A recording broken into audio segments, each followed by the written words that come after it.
Hi friends, welcome back once again.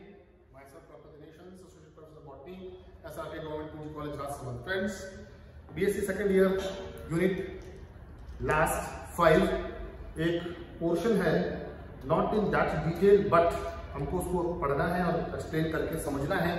तो वो topic है पूरा का पूरा बायोस्टैटिस्टिक्स। बिकॉज प्लांट ब्रीडिंग का जो मैंने भी जस्ट टॉपिक किया उसके संबंध में जब हम डेटा सैंपलिंग करते हैं, ग्रुप डेटा करते हैं या डेटा का नॉन ग्रुप भी है, तो नॉन ग्रुप और ग्रुप डेटा जो भी हो, क्योंकि मेंडल के एक्सपेरिमेंट्स के बारे में अपन ने पढ़ा जो मेरे सबसे पहले वीडियोस थे।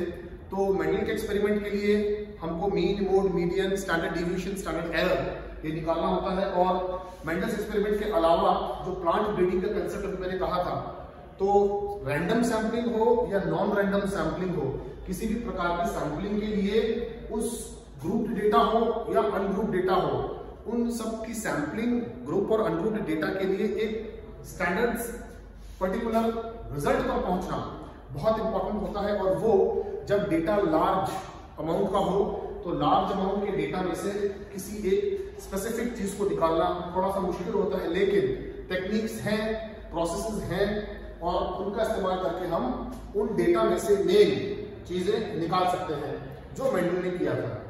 तो उसके लिए जो बेसिक 9, 10, 11, 12 से पढ़ते आ रहे हैं, सबसे इंपॉर्टेंट है 3 चीजें जो चाहिए होती हैं। पहली है मीन, पढ़ते आ रहे हैं आप। सेकंड इज मीडियन, वो भी पढ़ते आ रहे हैं। And last but not least mode, और इसके बाद standard deviation and standard error.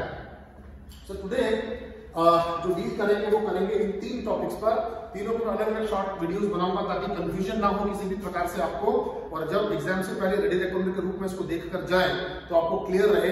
With certain examples अपन इसको देखेंगे और करेंगे कि मीन क्या है, मीडियन क्या है, मोड क्या है, स्टैंडर्ड डिविएशन क्या है, स्टैंडर्ड एरर क्या है, and how to calculate for group data and for ungroup data.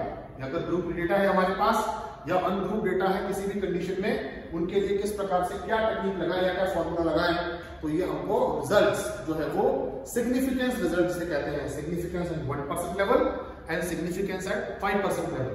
तो ये दो जो कंसेप्ट हैं 1 and 5 सिग्निफिकेंस लेवल, ये बहुत इंपॉर्टेंट है, जो स्टैंडर्ड डिविएशन और स्टैंडर्ड एरर दोनों में इस्तेमाल किया जाता है। Now to start with what is mean. तो जो स्टार्ट करेंगे आज, we will deal with mean. एक तो सिंपल सी बात है कि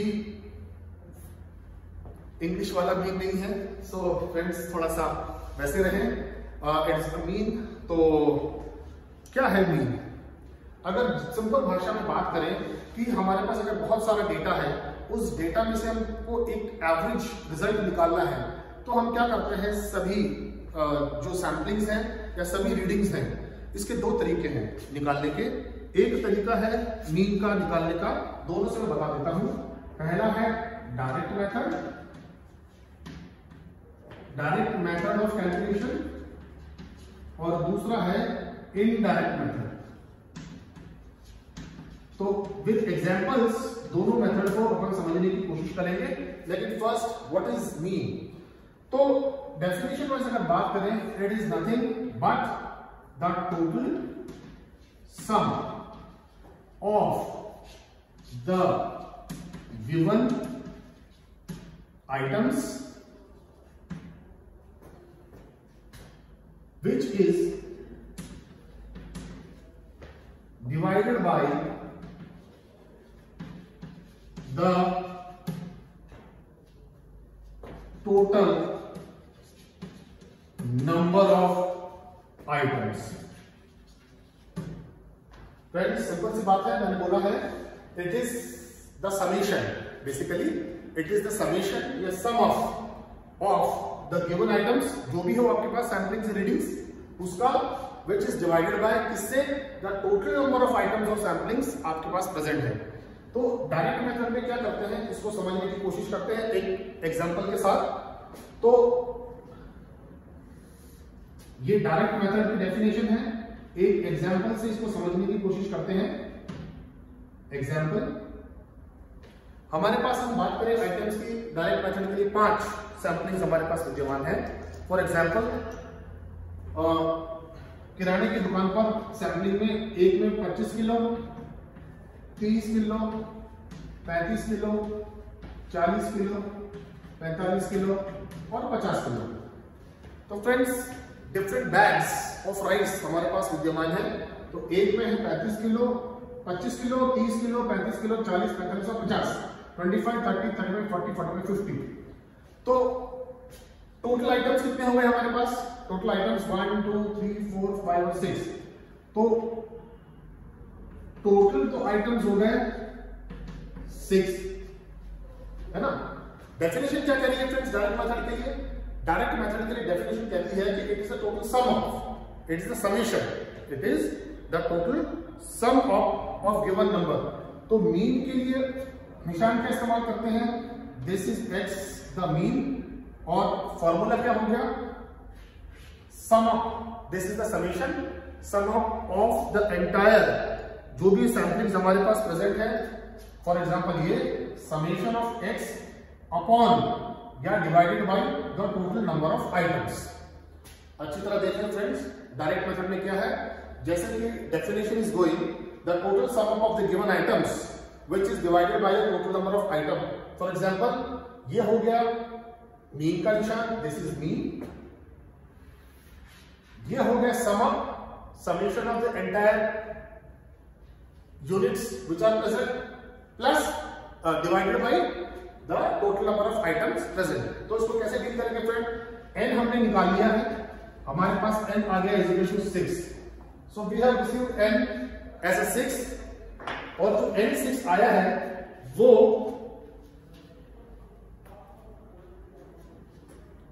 n के बाद अब आप देखें कि समेशन आपको करना है। समेशन के लिए आपके पास 6 यूनिट है, तो वो 6 यूनिट का समेशन आप कैसे निकालेंगे?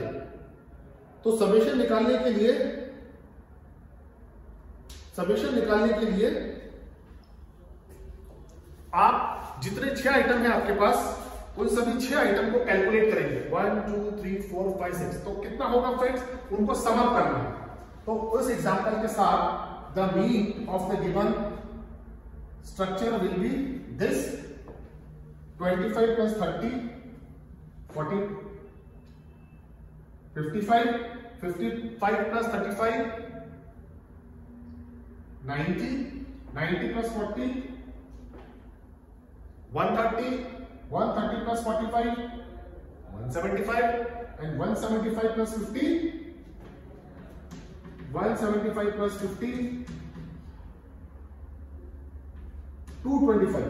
सो हम वैसे भी देख सकते हैं 5 10 15 5 1 3 3 6 7 8 9 9 10 11 12 13 14 15 16 17 18 19 20 21 22। तो समेशन कितना हुआ? So we have summation of 225 upon n हमारे पास है that is 6। So in direct method the mean is this 6 हो जाए 6 6 2 6 6 4 24 6 to the 18 6 to the 18 6 to 6 6 to 6 to 6 30 6 to 36 6 7 to 42 6 7 to 42 point. So friends, the mean of the given experiment we have reached is the mean is 37.5 answer. So friends, this is the direct method of mean calculation of any given sampling. Basically it is for group ungrouped data. The direct method is this. group data के लिए एक formula अलग है, वो अलग से deal करेंगे। तो बेसिक अगर मीन का क्वेश्चन आता है एग्जाम के लिए तो डेफिनेशन ऑफ द मीन दो पार्ट्स में इसको करते हैं, direct method of mean calculation followed by indirect method of mean calculation and with example. ये है example, the summation of the total number of given items upon और divided by the total number of items present, summation upon n which is the direct method जो हमने किया, ये result हमारे सामने है। अब फ्रेंड्स सेकंड जो एस्पेक्ट है that is the indirect method of mean calculation. Indirect method of mean calculation क्या है? Indirect method of mean calculation के लिए एक फॉर्मूले का इस्तेमाल किया जाता है, can be used for a group data, और इस्तेमाल आप कर सकते हैं। तो उस कंडीशन के लिए एक फॉर्मूला है, द फॉर्मूला इज, मैं बात कर रहा हूं अब इनडायरेक्ट मेथड की। इनडायरेक्ट मेथड के लिए जो फॉर्मूला है वो है mean is equal to assured mean plus, अच्छी तरह ध्यान दें, mean is equal to assured mean plus the summation, the total of dx upon n। तो जो friend mean the summation of the given items, this x upon the total number present, this, तो indirect method में क्या आया है, एक extra चीज आई है, दो चीजें अपन बात करें। यहां पर x is equal to mean, a is equal to the assured mean,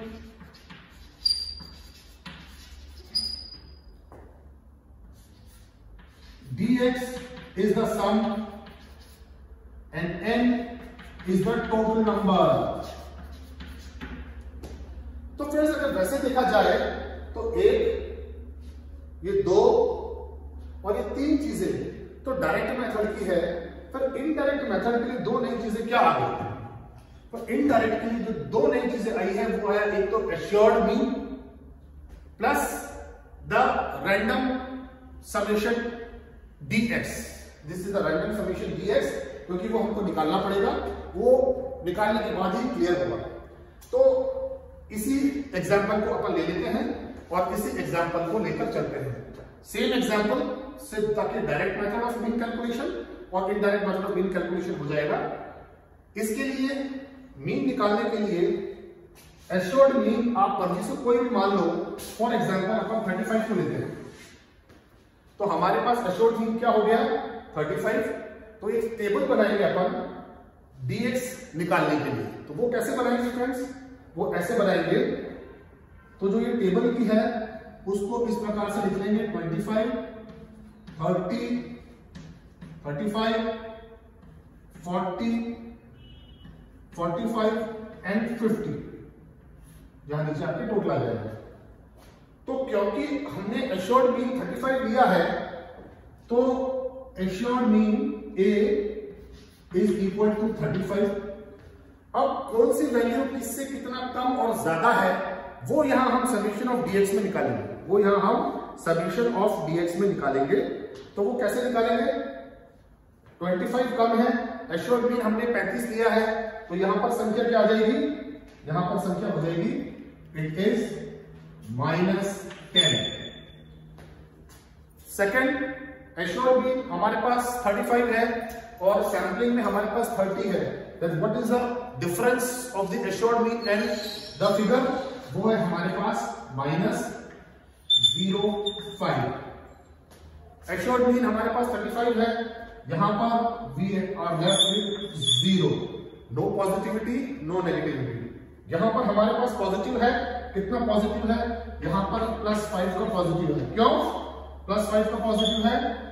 क्योंकि एश्योर्ड मीन 35 है और हमारे पास वैल्यू 40 है। देन 45, यहां पर हमारे पास +10 है, और लास्ट बट नॉट लीस्ट नीचे हमारे पास यहां पर +15 है, दिस इज +15। सो फ्रेंड्स, अब जो हम समेशन ऑफ dx निकाल रहे हैं वो समेशन ऑफ dx हमारा यहां पर निकलेगा कैसे? प्लस प्लस को आप ऐड कर लीजिए, 15, 10 और 15, 15, 30, तो ये हो गया +30, 0 की जगह 0, और माइनस की जो फिगर्स हैं वो माइनस की फिगर्स आ गए -15। ये दोनों को ऐड करना है। तो अल्टीमेटली अब हमारे पास क्या हुआ? जब प्लस का 30 है माइनस का 15 है, तो हमारे पास फिगर क्या आ गया? प्लस का 15 आ गया। तो हमारा ये प्लस का 15 इनका प्लस का 15।